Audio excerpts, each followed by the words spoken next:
বন্ধুরা দেখুন, এখানে যে দেখতে পাচ্ছেন এই যে গ্রো ব্যাগটার মধ্যে আমি কিন্তু কফি চাষ করছিলাম। এখানে দেখুন দুটো কফি, এখনো বড় বড় দুটো কফি হয়ে আছে। এদিকটাতে কিন্তু আমি ঝিঙে বসাবো, ঝিঙের বীজ বসাবো গরমের। আর এই দেখুন আমার হাতে রয়েছে এই যে এর মধ্যে কিন্তু আমি বীজ কলাতে দিয়েছি। কিভাবে আপনারা বীজ কলাবেন সেটা আপনাদের সামনেই একদম লাইভ খুলে দেখাবো। এর ভেতরে কি হয়েছে, আমি যেভাবে করি সেটাই এবারেও করেছি, দেখি কতটা সাকসেস হয়েছে বন্ধুরা। আর এখানে মাটিতে আমি কি সার মিশিয়েছি এই কফিগুলো তুলে নেওয়ার পর সেটা বলবো। আর আমি চিনে বাদাম বসাবো, সেটাও আমি বীজ এনেছি, আপনাদেরকে দেখাবো। পুরো ভিডিওটা দেখুন, স্কিপ করে দেখবেন না, তাহলেই কিন্তু সবটা জানতে পারবেন। নমস্কার বন্ধুরা, আমি সুজাতা চ্যাটার্জি লাইফে ছাদ বাগানে চলে এসেছি আবার একটা নতুন ভিডিও নিয়ে। প্রচুর কুয়াশা বন্ধুরা, কিন্তু এই সময়তে না এলে হবে না। বীজগুলো বেশ কদিনই হলো আমি কলাতে দিয়েছি, কি হয়েছে জানি না, সেটা আপনাদের সামনে আজকে দেখাবো। আর বন্ধুরা, ভিডিওটা শুরু করার আগে আপনাদেরকে একটা কথা বলি, যদি আমার এই ভিডিওগুলো ভালো লাগে, আমার পুরনো বন্ধুরা লাইক শেয়ার কমেন্ট তো অবশ্যই করবেন। আর যারা নতুন বন্ধুরা দেখবেন, সাবস্ক্রাইব করতে একদম ভুলবেন না, আর একটা লাইক অবশ্যই দেবেন বন্ধুরা। গরমের যে ঝিঙে বীজ বন্ধুরা, আমি একদম প্যাকেট কিনে নিয়েছি। এই যে প্যাকেট কিনে নিয়েছি বন্ধুরা, এই মানে একদম ব্র্যান্ডেড বীজ নিয়ে এসেছি। কারণ ছাদ বাগানে হচ্ছে আমাদের ছোট ছোট জায়গায় আমরা চাষ করি, বীজটা যদি ভালো না হয় সেখানে ফলনটা ভালো হয় না। এখানে আমরা মানে কিনে 2-3 জন মিলে এটা কিন্তু ভাগ করে নিয়েছি, তাই প্যাকেটটা কিনেছি বন্ধুরা। কারণ আমাদের ছাদ বাগানের এত মানে এতে ঝিঙে বীজ কিন্তু খুব একটা বেশি নেই, এতে বেশি নেই, তা আমরা 2 জন ভাগ করে নিয়েছি কিনে, এতে আমার সুবিধে হয়েছে বন্ধুরা। আর আমার সামনে দেখুন এই যে বাদাম দেখতে পাচ্ছেন, বাদামটা ভিজিয়ে রেখেছি, এটাও কিন্তু বীজ আমি দোকান থেকে যেখান থেকে বীজ কিনি আর কি, সেখান থেকে নিয়ে এসেছিলাম। নর্মালি যেগুলো আমাদের কাঁচা বাদাম যে দোকানে বা মেলাতে যে বিক্রি হয় সেটা নয়, কিন্তু এটা কিন্তু একদম বীজ বন্ধুরা। এবারে দেখুন আমি কিভাবে কি করছি। প্রথমেই দেখুন এই যে বীজগুলো আমি ভিডিও করে রেখেছি, সেটা আপনাদেরকে দেখাবো কিভাবে ছাড়িয়েছি। এটা এখন আপাতত এটাকে আগে করে নেব কি, এরকম দেখুন এর মধ্যে আমি ছেঁকে দেব, এই জলটাকে একটু শুকিয়ে নেব। এটা বীজ কলানোও যায়, না কলালেও হবে।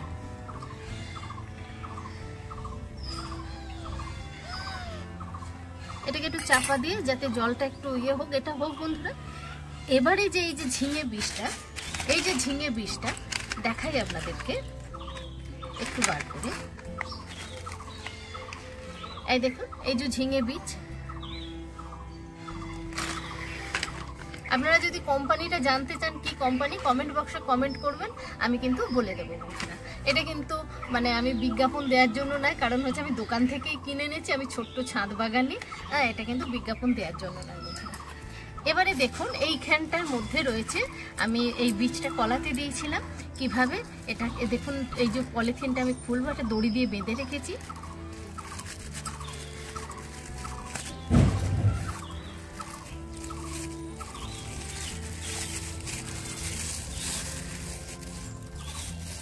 দেখুন ছোট্ট ছোট্ট খড়কে কাটা, এই যে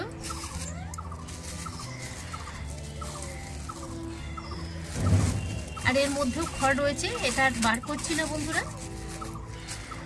এর মধ্যে বীজটা দিয়েছিলাম, দেখি কি হয়েছে।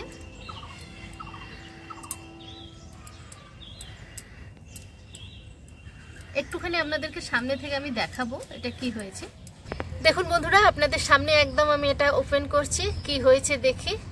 এই দেখুন প্রত্যেকটা বীজ কিন্তু জার্মিনেশন হয়ে গেছে। দেখুন, দেখতে পেয়েছেন কত সুন্দর হয়েছে বন্ধুরা। দেখুন এই যে ছোট্ট ছোট্ট করে গর্তগুলো করে নিয়েছি, এখানে এটা দেওয়ার উদ্দেশ্য আপনাদেরকে বলি, ভালো করে খেয়াল করুন। দেখুন এগুলো সর্ষের খোলগুলো এখনও ডিকম্পোজ হয়নি, এটা আমাকে বসাতে হবে। যার জন্য আপনাদের যদি এরকম হয়, আপনারা কিন্তু এরকম মানে একদম এতে কিন্তু গোবর সার টোবর সার কিচ্ছু মেশানো নেই, প্লেন মাটি, এটাতেই আমি বীজটা বসাবো। এই যখন শেকড় আস্তে আস্তে নিচের দিকে যাবে, ততক্ষণে এই মাটিটা ডিকম্পোজ হয়ে যাবে।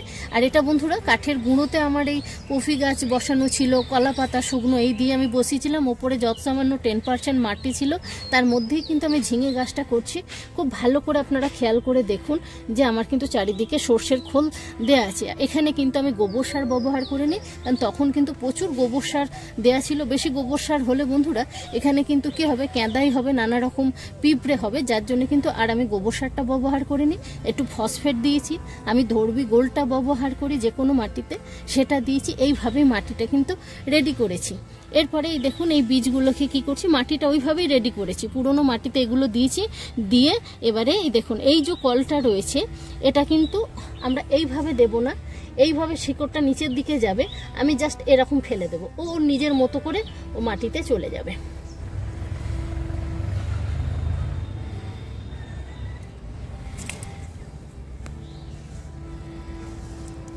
এই খোলের ইয়েগুলো যে দেখা যাচ্ছে বন্ধুরা, এটা যদি মাটিতে মানে এই বীজে পেয়ে যায় তাহলে বীজটা পচে যাওয়ার ভয় বেশি, যার জন্যই আমি কিন্তু বন্ধুরা এটাকে এরম করলাম।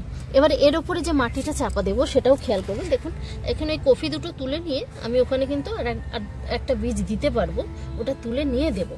এবারে এই দেখুন আমার কিন্তু প্লেন মাটি আর এই শুকনো পাতাকে আমি একটুখানি এরকম করে কুচিয়ে নিয়েছি বন্ধুরা, দিয়ে জাস্ট এরম করে দিয়ে দেবেন।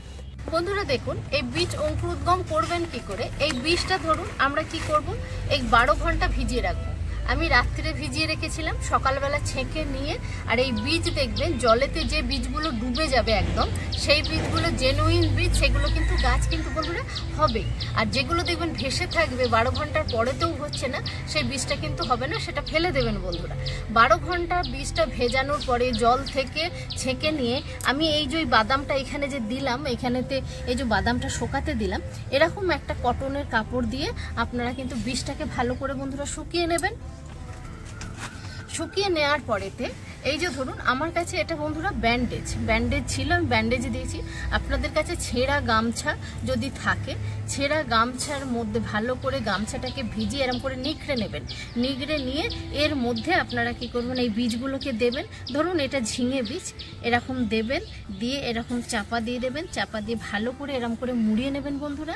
দিয়ে আমি যে পদ্ধতিতে করেছি, যদি কারো কাছে খড় থাকে, প্রথমে দেখুন একটুখানি খড় দিয়েছি, তারপরে এই বীজটাকে এরমভাবে রেখেছি, রাখার পর এই ওপর থেকে আবার এরকম দিয়ে দিয়েছি, দিয়ে এয়ার টাইট করে এটাকে একদম এয়ার টাইট করে নিয়েছি, করে নিয়ে বেঁধে আমি কিন্তু একটা এয়ার টাইট কৌটোর মধ্যে কিন্তু বন্ধুরা এই বীজগুলোকে দিয়ে দিয়েছিলাম।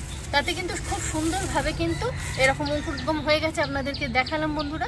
আর না হলে আপনারা আর একটা কাজ করতে পারেন, এটাকে এরকম করে নিয়ে যদি বস্তা থাকে, চটের বস্তা থাকে, জড়িয়ে রেখে দিলেও তাতেও কিন্তু এরকম কিন্তু অঙ্কুরোদ্গম হয়ে যাবে বন্ধুরা। তাহলে বোঝাতে পারলাম। আর এইখানে দেখুন বন্ধুরা, এইখানে এই বাদামটাও কিন্তু আমাকে বলেছিল 12 ঘন্টা ভেজাতে, আমি কালকে রাত্রিতে এটা ভিজিয়ে রেখেছিলাম, আজকে এটাকে তুলে নিলাম। এরকম সুন্দরভাবে জলটা কিন্তু শুকিয়ে গেছে, আর কিন্তু জলটা নেই। আমি কিন্তু এখানে এমনি রেখে দিলেই কিন্তু এটা কিন্তু মানে কল বেরিয়ে যাবে, সেটারও দরকার নেই, আমি সরাসরি বসাবো, আমাকে বলেছে সরাসরি বসিয়ে দিতে। তা এটার মাটিটা কি করেছি বন্ধুরা, ওই একই মাটি করেছি, গোবর সার দিয়েছি, ফসফেট দিয়েছি, ধর্বি গোল্ড দিয়েছি। হ্যাঁ, এখানে বন্ধুরা আমি একটুখানি দিয়েছিলাম, ফুরাডন দিয়েছিলাম, কারণ এগুলোতে ভীষণ কিন্তু পোকাতে খেয়ে নেওয়ার ভয় থাকে, আপনারাও দিয়ে নেবেন।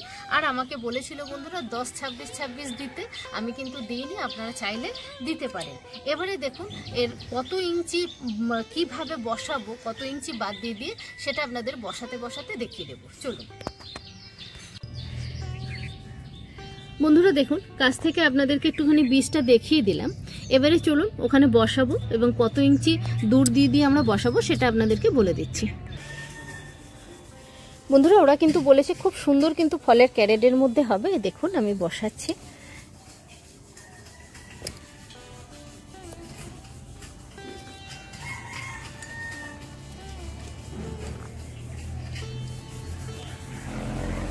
এই দেখুন এইভাবে বসিয়ে নিলাম, ওপর থেকে এবার হালকা মাটি আমি এখানে চাপা দিয়ে দেবো।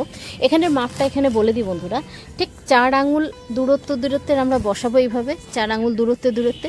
আর এই দিকের যে ফাঁকাটা থাকবে এটা হচ্ছে 7 ইঞ্চি, এটা 4 ইঞ্চি, আর এই দিকের এইটা 7 ইঞ্চি। বোঝাতে পেরেছি বন্ধুরা? এরপরেও যদি আপনাদের কোনো কোশ্চেন থাকে তাহলে আপনারা আমাকে কমেন্ট বক্সে কমেন্ট করবেন, আমি উত্তর দেবো অবশ্যই।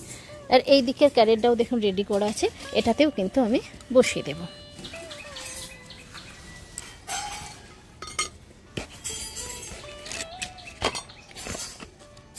ঝিঙে গেছে বন্ধুরা, যেভাবে মাটিটা চাপা দিলাম এগুলোতেও এইভাবেই দিয়ে দিচ্ছি হালকা মাটি। এখানে কিন্তু গোবর সার একদম মেশানো নেই, এই যেটা উপর থেকে চাপা দিচ্ছি সেইটাতে এইভাবে আপনারাও দিয়ে দেবেন।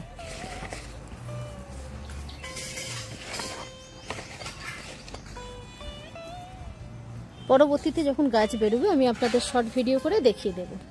তাহলে বন্ধুরা দেখলেন আমি কিভাবে কি করলাম। বাকি বাদাম বীজগুলো আমি পরে বসিয়ে নেব বন্ধুরা। সবাই এভাবে গাছ করুন। আর যারা ঝিঙে গাছ বসাতে চাইছেন, যে সবজি গাছ গরমের, আপনারা বসিয়ে ফেলুন বন্ধুরা। কারণ হচ্ছে আজকে ফেব্রুয়ারির 1 তারিখ, আপনারা গরমের সবজি বসাতে চাইলে বসিয়ে ফেলুন। সবাই খুব ভালো থাকবেন, সুস্থ থাকবেন। ভিডিওটা কেমন লাগলো অবশ্যই জানাবেন বন্ধুরা। অন্য কোনো ভিডিওতে আপনাদের সঙ্গে আবার দেখা হবে, কথা হবে। আজকের মতো ভিডিওটা এখানে শেষ করলাম। নমস্কার।